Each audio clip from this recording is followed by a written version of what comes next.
Hidden killers in the canopy, how thunderstorms are silently reshaping tropical forests. For decades, scientists have linked rising tree mortality in tropical forests to the usual suspects: deforestation, drought, heat stress, and wildfires.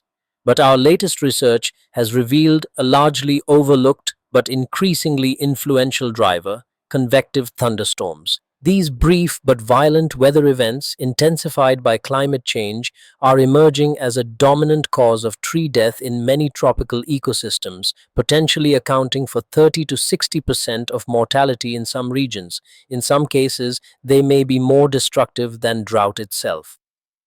An underestimated threat. Our team, led by forest ecologist Dr. Evan Gora at the Carey Institute of Ecosystem Studies, has been reevaluating long-standing assumptions about tropical forest health. While deforestation remains a leading threat to forest cover, even intact forests are losing trees at an accelerating rate. Initial blame fell on thermal stress and hydrological deficits. But our analyses point to something more dynamic: weather-driven mechanical disturbances. Unlike tropical cyclones, convective thunderstorms are short-lived but intense.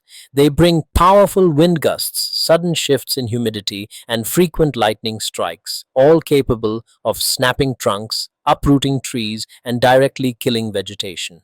And crucially, these events are growing more frequent as tropical temperatures rise and atmospheric instability increases. As co-author Dr. Vanessa Rubio describes, experiencing a tropical storm in the field is unforgettable. Winds shake the canopy, the sky darkens, and lightning crashes around you. Your instinct, she says, is to get back to shelter as quickly as possible. These same storms that challenge field researchers are silently reshaping forest dynamics, one tree fall at a time. Evidence from the data. When we re-examined forest plot and carbon storage data, storms emerged as a key variable, just as predictive of mortality patterns as temperature and drought, and in some cases more so. What's more, when we factored storms into the largest data set on tropical forest biomass to date, the established link between temperature thresholds and carbon loss disappeared. This finding is pivotal, says Dr. Gora. It shows that excluding storms leads to flawed interpretations of forest change and, by extension, flawed climate predictions. Why it's been missed. Despite their intensity, storms are easy to miss in forest monitoring.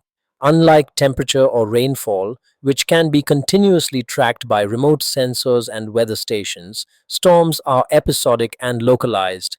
Their damage is hard to detect by satellite and near impossible to link to specific trees without fine-scale, frequent on-the-ground observation. To close this gap, we've launched Project Gigante, a multi-method monitoring initiative. It combines lightning detection systems, drone surveys, and expert ground teams to pinpoint storm impacts with unprecedented precision. This integrated approach is beginning to map not only where trees are dying, but why and which species are most vulnerable. Implications for climate models and reforestation. Forest conservation and reforestation strategies often focus on species known to withstand drought or pests, but our results indicate that wind resistance and lightning vulnerability may be equally critical traits to consider. Mature trees, the backbone of forest carbon stocks, appear especially susceptible to storm-related mortality. If we continue to overlook storm damage, we risk planting forests that collapse before they mature, undermining long-term carbon goals. As Dr. Ian McGregor, another member of our research group, notes, climate models and textbooks rarely, if ever, mention small-scale thunderstorms as a major driver of tropical forest change. Our study shows that this omission may be leading to significant errors in climate forecasting. Looking forward, the message is clear.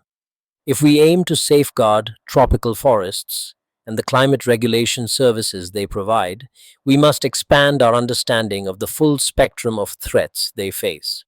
Thunderstorms, once dismissed as random or minor disturbances, now demand attention as primary ecological forces. To build sustainable, resilient forests in the era of climate change, we must match biological insight with meteorological realism. That begins by asking new questions and being willing to see old data in a new light.